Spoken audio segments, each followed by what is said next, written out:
Minum tuh tiap hari. Gak usah banyak-banyak. Kapan minumnya? Pagi sama mau tidur minum tuh. Nanti badannya akan bersih insya Allah. Ya.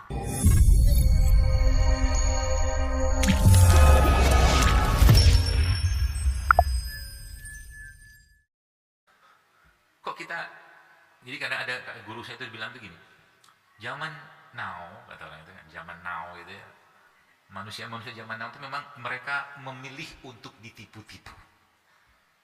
Tak percaya? Nonton tuh drama 2 jam 3 jam nangis dia. Padahal yang bikin film itu pun acting-actingan kan milih ditipu-tipu kan. Bodoh kan itu. Memang ya Allah ya Rahman, entah apalah namanya itu dra itu kan. Nanti marah pula saya ngomong begini. Ah dokter sih nggak ngikutin. Banyak urusan saya melihat drama begituan. Sama juga film-film ini, film itu. Mereka semua acting. Beberapa untuk mengeluarkan air mata pakai cabai, pakai bawang. Kita bayar. La haula wala quwata illa billah. Berarti memang tipu-tipu kan? Kalau milih tipu-tipu berarti ada penyakit nggak? Ada. Dia butuh fun, dia butuh kesenangan, tapi kesenangan yang bukan salah, tapi kurang pas gitu loh. Ya. Seperti itu, ya. Jadi mulai itu. Mendandani hati judulnya. Merapikan hati mulai sekarang, ya. Dirapiin nantinya. Ya, rapiin hati kita, nanti sama Allah juga akan baik, hidup akan lebih baik, lebih tenang. Dan saya banyak mendapatkan orang yang mengatakan rezeki kita itu Bapak Ibu sekalian, jamaah sekalian, banyak terkait dengan perasaan hati kita, beneran. Kalau hatinya itu tenang, baik, ada aja rezeki Allah kasih. Wallah, makanya Nabi sudah kasih tahu kan, pagi-pagi orang yang bangun di pagi hari, terus mereka bersyukur segala macam itu seperti dunia dan segala isinya Allah kasih buat dia. Gitu. Maka pagi-pagi itu senyum. Itu bangun tuh, alhamdulillah ya Allah, terima kasih. Jangan lagi mikirnya itu yang iya, jangan yang enggak. Ya, pagi-pagi itu bahagia. Ada doanya tuh. Doanya tuh lupa pula saya. Allahumma ja'al fi hadzal yaum sholaha wa awsatahu faraha. Lupa saya. Intinya tuh doa minta dijadikan hari itu menjadi hari yang penuh kesuksesan, kebaikan, keberkahan, kebahagiaan untuk kita gitu lah kurang lebih. Ya. Gitu. Nah, lalu sekalian, sekarang baru kita masuk ke fisiknya. Jadi kita lagi-lagi mungkin sebelum masuk situ kita mulai harus tadi ya, mencoba jangan biarkan diri kita itu lama pada satu keadaan hati yang membuat iman kita lemah, ibadah kita lemah. Itu pesan saya. Kalau sedih segera bangkit. Ya. Kalau takut munculkan berani. Ya. Kalau hati lagi keras, misalkan nih, pokoknya, udah pokoknya tuh. Jadi hatinya tuh tidak lentur. Pokoknya. Pendapat saya itulah yang paling betul. Gitu. Ya, harus cari solusinya. Saya juga sama.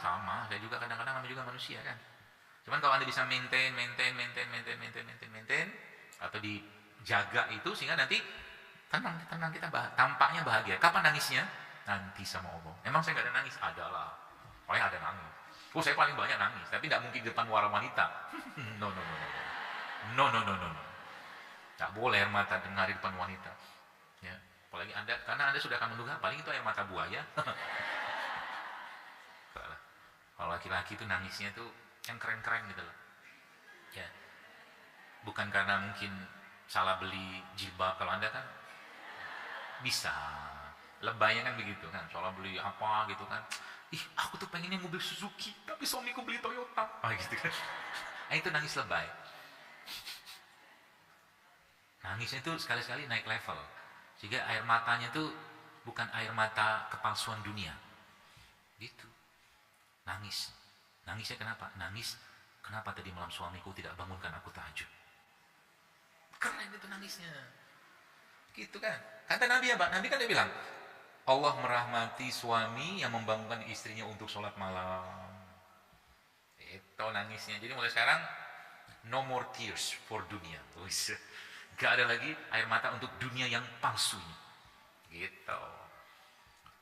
Termasuk juga misalkan anak-anak di pondok nih ngadu, ngeluh segala macam. Dengarkan saja, nak, apa yang kamu lakukan di pondok ini gak ada apa-apanya dengan apa yang dilakukan oleh para pejuang di Palestina, di Gaza, dengan anak-anak di sana yang mereka berjibaku menahan dan berjuang hidup dan mati, nak. Itu bukan dipeluk, ya, nak. Ibu juga merasakan hal yang sama di rumah, gitu. Sudah lama, misalkan papa tidak beli almond misalkan gitu. Jangan difasilitasi. Akhirnya anak itu kerupuk mentalnya. Anda harus bikin dia tangguh, apalagi cowok ya. Kadang makan sudah puasa. Kadang makan alhamdulillah, kadang makan puasa. Beri dia keputusan. Apalagi anak cowok misalkan, makan apa? Terserah Bapak Ibu, pilih, tidak ada namanya terserah. Itu mendidik untuk punya sikap. Terutama laki-laki. Sikap ya. Ya, makanya saya berapa kali putar kajian di sini tuh. Waktu ada Ustadz Husain Gaza itu. Iya kan di sini kan ada kan? Ada yang nonton kan? Terus ada ibu-ibu pakai jilbab, pakai baju warna biru. Sampaikan salam kami kepada Abu Ubaidah. Mudah-mudahan dia nggak datang hari ini.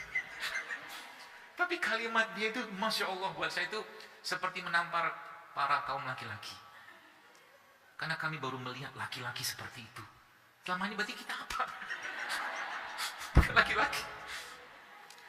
Pintar gitu kan. Bisa mengeluarkan kalimat-kalimat Al-Quran, hadis. Dan media Israel itu, nggak ada yang percaya lagi sama Israel ya. Percaya sama Abu Ubaidah. Itu dahsyatnya orang itu dengan menggunakan bahasa Arab yang benar, fushah gitu kan. Itu orang nonton bola, saya lihat beberapa video itu kan, nonton bola segala macam, dengerin kalau ada Abu Ubaidah ngomong. Canggihnya orang. Dia bisa mungkin apa ya, menyihir tanda kutip orang dengan kalimat-kalimat dia itu gitu kan. Dan kalimat itu kalau Anda pahami Bapak sekalian, itu kalimat yang penuh makna, bukan sekedar bahasa Arab. Contoh nih, saya kasih tahu sedikit biar paham, biar otaknya dikrak sedikit. Kata dia begini, wahai pemimpin-pemimpin Arab, katanya, kalaulah kalian tidak bisa memberikan bantuan perang kepada kami, berikanlah kami bantuan makanan. Kan gitu kan ada kalimat-kalimat itu. Itu kalimat ejekan sebenarnya. Anda tahu ejekan kenapa? Karena di perang yang ngurusin makanan itu siapa? Wanita. Nah itu. Jadi dari kalimat-kalimat itu tuh kita bisa belajar nih apa nih orang yang maksudnya apa. Gitu kan? Atau dia ngomongin bahwa tembok-tembok Israel itu tembok dungu, dia bilang. Gitu. Seru deh pokoknya. Dan perang itu kan sekarang udah jelas dimenangkan oleh kaum muslimin kan, udah jelas. Israel itu kan mau ngaku kalah, malu, mau ngaku menang, nggak bisa. Gitu. Yang sakit jiwanya banyak. Tapi, ini strateginya mereka tuh luar biasa. Saya lihat satu video itu, mereka tuh sekalian sangat detail dengan sesuatu, sangat detail. Dan bahkan kalau saya mungkin cerita sedikit ya, dana terbesar dari anggaran Israel itu mereka alokasikan bukan buat perang, tapi untuk pertanian. Karena mereka tahu, mau kayak gimana pun orang butuh makan. Dana terbesarnya mereka itu. Nah, tapi menariknya ada salah satu bukan ahli ya, mungkin saya itu memang dulunya orang Israel lama, intelijen segala macam. Mereka tuh saking gilanya ingin menguasai Arab, mereka sudah mapping tanah-tanah milik Yahudi di Mekah, Madinah, sehingga mereka punya target untuk mengambil lagi itu. Gila kan? Jadi urusan Palestina, Aqsa ini bukan urusan kecil, karena mereka punya kekuatan untuk artinya kalau nggak paham ini, ya siap-siap aja. Memasang bisnis-bisnis mereka di sekitar Masjidil Haram, itu kan bukan apa sebab, ada maksud itu. Ya kita sedikit tahu lah ya. Ya kita juga nggak bisa berbuat banyak karena ya cuma rakyat ya. Tapi doa kita insya Allah kabulkan insya Allah. Baik, itu toksin-toksin dalam diri ya. Kalau berkaitan dengan toksin-toksin yang ada atau mungkin dalam tubuh kita secara umum, saya kira mungkin kalau penyebabnya mungkin Bapak Ibu sudah paham semua lah ya. Ya. Misalkan ya kayak mungkin makanan olahan, gula pasir itu kan standar lah, sudah paham semua. Ya. Tapi yang termasuk juga misalkan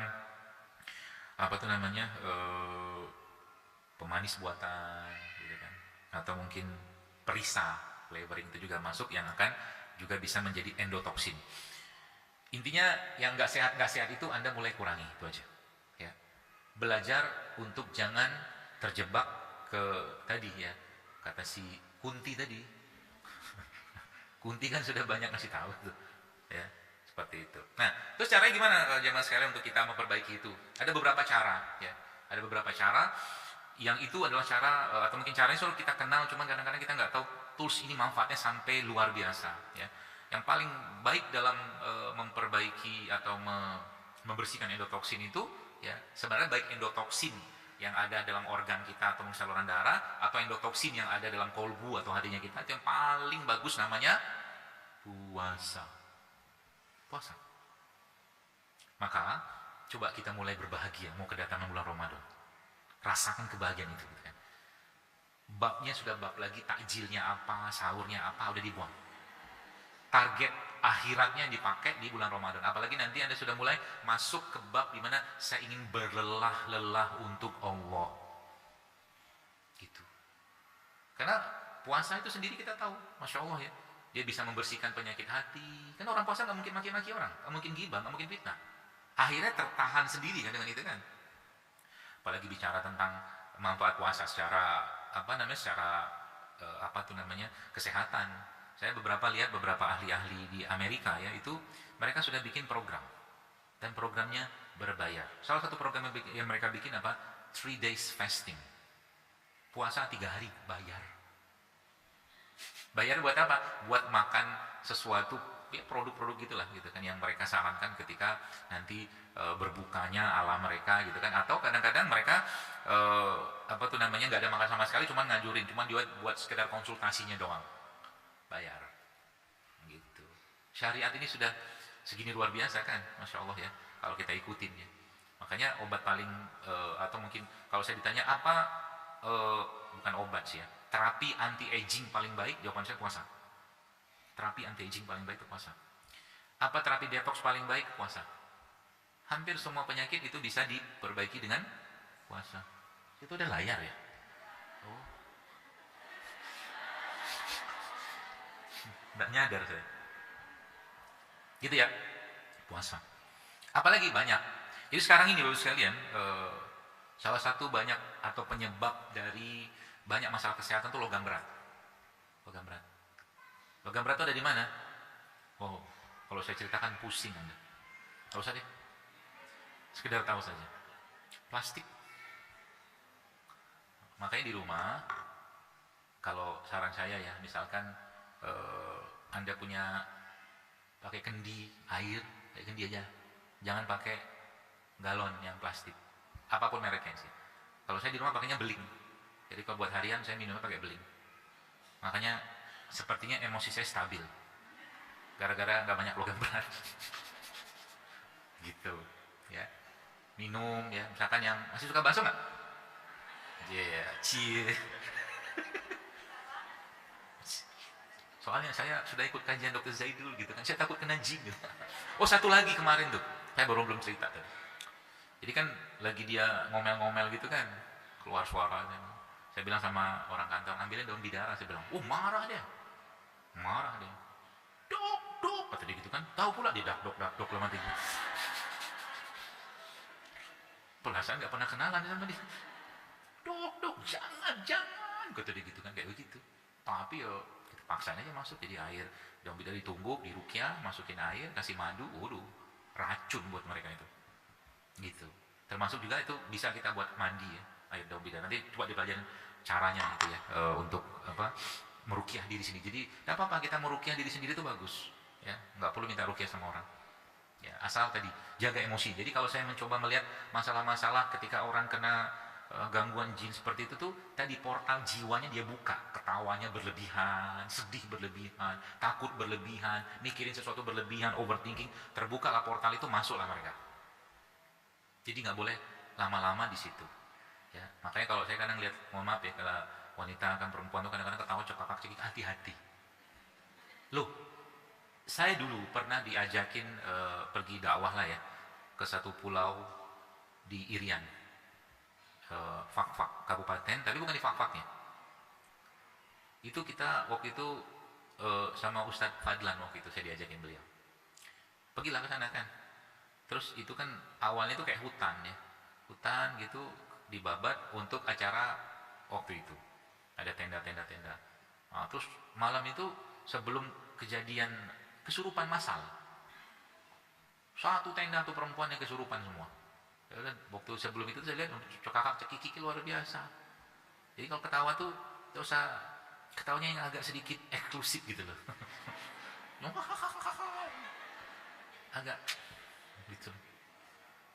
Ya supaya tadi tidak terlalu berlebihan. Ya tertawa boleh, sedih boleh nggak boleh, tapi sedihnya nanti dialihkan kepada sesuatu yang sifatnya dengan akhirat, agama. Tadi kan sudah saya jelaskan. marah juga sama, sedih sama, takut juga sama. Takut boleh nggak? Boleh, tapi urusannya kira-kira amalku diterima Allah nggak, takut kita, gitu kan? Seperti itu. Nah, kalau berkaitan dengan fisiknya Bapak Ibu sekalian, jemaah sekalian, ada beberapa yang kita bisa lakukan untuk membersihkan endotoksin ini sebenarnya. Ya. Bahan yang kita bisa ambil. Yang pertama apa? Yang pertama tuh ini, raw carrots. Apa? Wortel. Wortel mentah. Wortel mentah. Terutama kalau ketemu nanti wortel ungu. Kalau ada. Ada. Jarang sih, cuman ada. Susah kan? Ya nggak susah kalau, tapi cari wortelnya yang anu ya, yang organik ya. Wortel. Carrot wortel kan? Iyalah. Kok saya lupa? Ya carrot wortel, karot. Ya. Itu yang pertama. Kalau nggak ada gimana? Bengkuang. Bengkuang oke. Karena seratnya, babnya sebenarnya balik-balik ke serat sebenarnya. Ya. Itu yang pertama.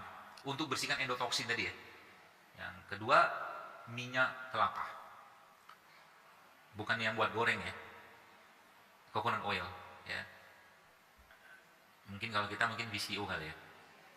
Ya BCO. Dia bagus dalam menurunkan tingkat racun dalam tubuh kita. Nah gitu. Termasuk tadi satu saya lupa, tadi puasa, satu lagi tuh logam berat itu kita bisa angkat salah satunya dengan berbekam. Rutinin berbekam. Bekam itu nanti kapan-kapan kita bahas ya. Itu Masya Allah, sakti mandraguna itu terapi itu. Sakti sih. Bahkan kalau mungkin dibahasakan oleh beberapa teman-teman saya meneliti tentang itu, dia seperti mesin hemodialisa. Mesin cuci darah. Seperti itulah kerja. Makanya rugi banget kalau Anda yang belum pernah berbekam, berbekamlah. Ya. Berbekamnya di mana? Berbekam yang sudah ikut standarisasi dari Perkumpulan Bekam Indonesia. Klinik-kliniknya itu ada terapisnya sudah ikut standar biar bersih, higienis kan. Dan biasanya ada tanda tangan ketua umumnya. Ketua umumnya yang lagi ngomong. Gitu. Kadang-kadang ada fotonya juga di depan. Itu yang kedua, coconut oil. Yang ketiga ini kita jarang dapatkan, cuman kalau dapat bagus, namanya dandelion root, akar dandelion. Nanti di browsingnya dandelion. Itu juga bisa. Nah, yang ini yang gampang. Yang gampang ini adalah kita bisa dapatkan banyak hari-hari kita. Itu golongan bawang-bawangan, terutama bawang putih dan bawang-bawang yang lain. Itu dia juga punya efek untuk mengikat racun. Ya. Tapi bawang jangan dikunyah, rontok gigi nanti. Jadi kalau bawang itu diapain? Ditelan aja. Kalau kuat lambungnya ya. Kalau nggak kuat gimana? Masukin dalam air, kasih sayur. Jadilah sayur, airnya Anda minum. Hah? Apa Bu? Laporan, Ustaz. Oh. Belum selesai kajianku. Oh ya. Jadi berapa duit? Woi, bahagia Allah hari ini, Masya Allah. Biasanya di sini ada yang menyampaikan cincin. Cincin perkawinannya enggak kan? Kayaknya bukan. Berapa? 578.200 ditambah 23 real ditambah satu cincin. Dengar nggak? Bagus lah. Nggak usah dengar dulu. Kajiannya belum selesai. Ya, siap, Nanti penutup. Nanti bisa ada yang mau menambah. Ya, ada yang mau tambah lagi boleh. Mau cincinnya, gelangnya, serah. Banyak duitnya, Masya Allah. Terharu saya. Tapi saya nggak boleh nangis. Kalau terharu kata orang, sodorin tisu. Baik, itu yang ketiga. Garlic ya. Jadi caranya gimana? Kalau garlic bisa banyak Anda bisa lakukan, atau mungkin difermentasi juga boleh, atau mungkin garlic itu Anda cemplungin dalam madu. Ya, biar nanti dia juga jadi antibiotik versi kita. Ya. Jadi madu mungkin satu botol atau satu gitu, Anda campurin beberapa. Masih banyak pertanyaan. Saya pikir sehat-sehat semua. Jadi madu ya, campurin itu garlic. Jadi bawa bawang putih, bawang merah, bawang bombay, mana aja. Semua bawang. Ya, secara umum itu dia punya efek untuk menyerap toksin ya. Toksin. Kemudian apa lagi? yang ketiga ini istilah, cuman kita bisa dapatkan dari bahan laut ya, atau mungkin namanya karagenan. Nah, karagenan itu bisa didapatkan dari kayak rumput laut juga bisa. Ya, rumput laut itu juga bagus ya, untuk menyerap racun.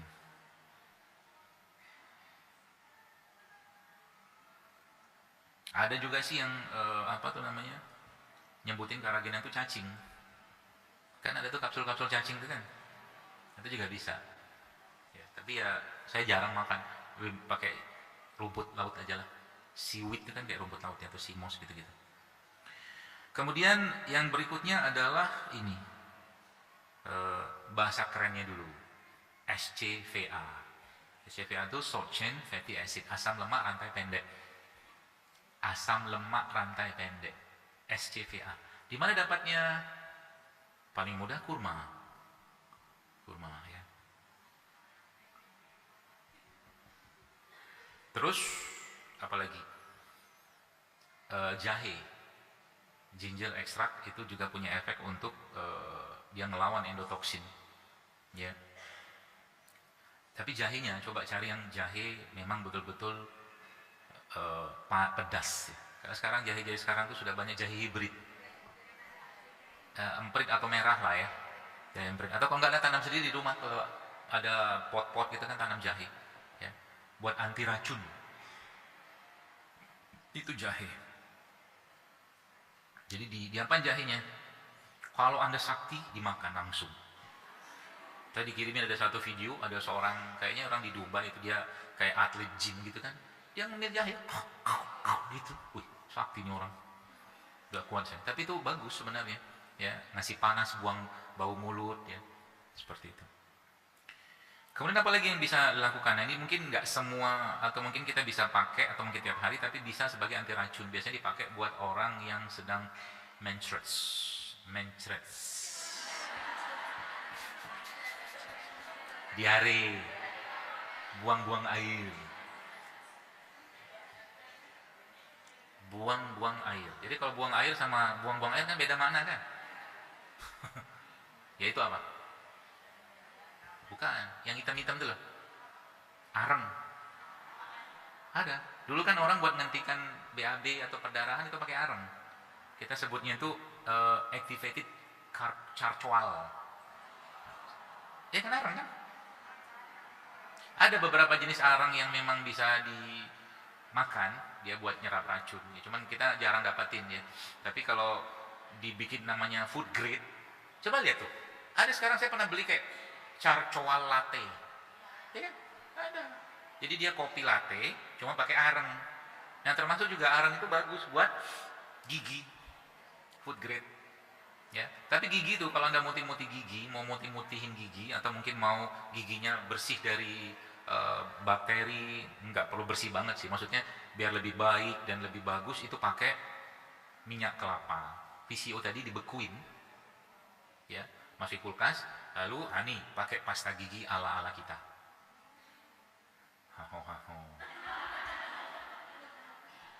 Jadi si VCO itu Anda masukin kulkas kan dibeku deh kan. Nah, ambil sikat giginya, taruh coel sedikit, nah gosok-gosok itu. Itu best, bagus, dibuat antibakteri segala macam, bagus. Apalagi Anda gosok-gosoknya pakai siwak. Kayu siwak. Ya. Siwak itu kayu yang sangat, masya Allah, baik, bagus sekali lah ya. Atau kayu buat bersihin gigi kan. Sebenarnya semua bahan pada odol itu ada pada siwak. Apa deh, silikanya, fluoride-nya, ya. Makanya kata Nabi itu, siwak itu membuat Allah ridho, gitu. Jadi jangan kita melihat orang yang bersiwak tuh, mohon maaf ya, kayak orang jijik gitu, tidak boleh. Karena itu mau meninggalnya Rasulullah pun beliau SAW meminta diambilkan siwak. Artinya mau ketemu Allah saja, Nabi minta diambilkan siwak. Barokahnya luar biasa ya. Jadi nanti kapan-kapan mulai dibawa tuh. Makanya beberapa sunnah-sunnah kenabian itu kan salah satunya ada minyak wangi, ada siwak, mencukur bulu kemaluan, segala macam gitu kan.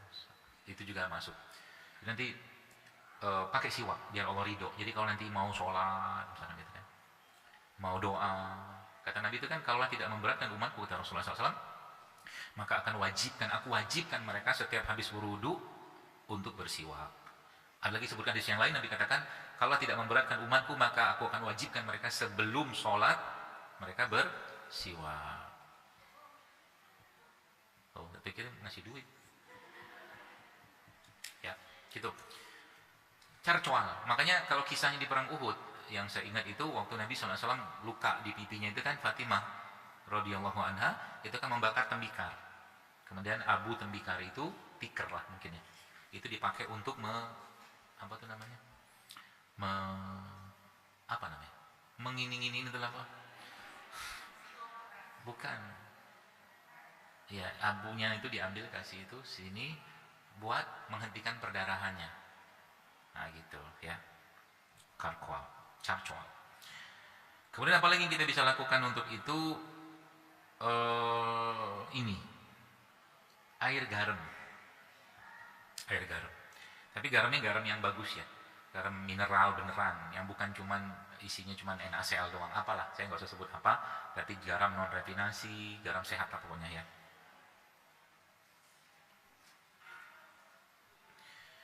Terus apa lagi Bapak Ibu sekalian yang bisa kita apa tuh namanya ambil ya untuk tadi bersih-bersih itu. Sebenarnya banyak sih.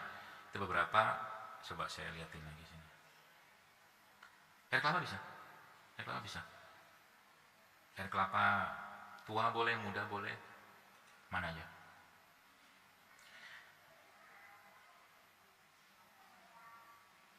Ini beberapa yang lain juga sebenarnya bisa Bapak Ibu sekalian pakai ya. Di samping dia juga punya efek serat juga, dia punya efek bersih-bersih, namanya sayuran cruciferous, itu golongannya brokoli, asparagus ya. Tuh.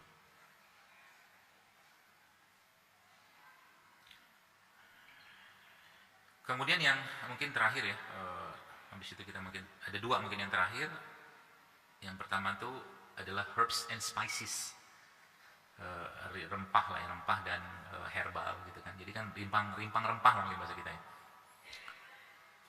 Saya tuh kalau paling gampang bikin minuman di rumah tuh cuma beli bumbu dapur itu, ya kan? Bumbu dapur isinya kan kunyit, jahe, kencur kan, apa lagi? Serai, bias kan, tapi rempahnya kan nggak ada. Nah, biasanya ada 2 yang saya tambahin rempahnya. Kalau nggak ketumbar atau 3 ketumbar sama cengkeh. Satu lagi mau tambah kapulaga. Minum tuh tiap hari. Gak usah banyak-banyak. Kapan minumnya? Pagi sama mau tidur minum tuh. Nanti badannya akan bersih insya Allah. Ya. Herbs and spices. Nah, yang terakhir adalah madu. Ya. Madu. Mulai dirutinin tuh. Madunya, kurmanya, tadi yang disebutkan tadi itu. Berapa lama biasanya proses ini kalau Anda mau lakukan dan dia optimal? Tentunya dengan Anda atau dengan kita menghentikan yang bikin toksinnya kan. Ya kalau masih bandel juga ya nggak bakal banyak bekerja dengan optimal ini gitu loh. Ya. Tapi yang paling utama tuh saya banyak temukan orang-orang yang memang setelah mereka sebulan mungkin mulai menjalani hidup sehat, moodnya tuh stabil. Moodnya stabil, mungkin bahasa kita tuh bahagia gitu, tapi tentunya bukan tiap hari bahagia, enggak juga, stabil gitu ya. Itu madu ya. Jadi sebenarnya kalau sudah paham kaidah-kaidah ini Bapak Ibu sekalian, jamaah sekalian, saya tanya deh, coba jujur jawab, mudah nggak hidup sehat itu? Mudah loh, cuman ada cumannya tadi, karena dia masuk dalam khutuwatnya syaitan, jadi seperti sulit kita.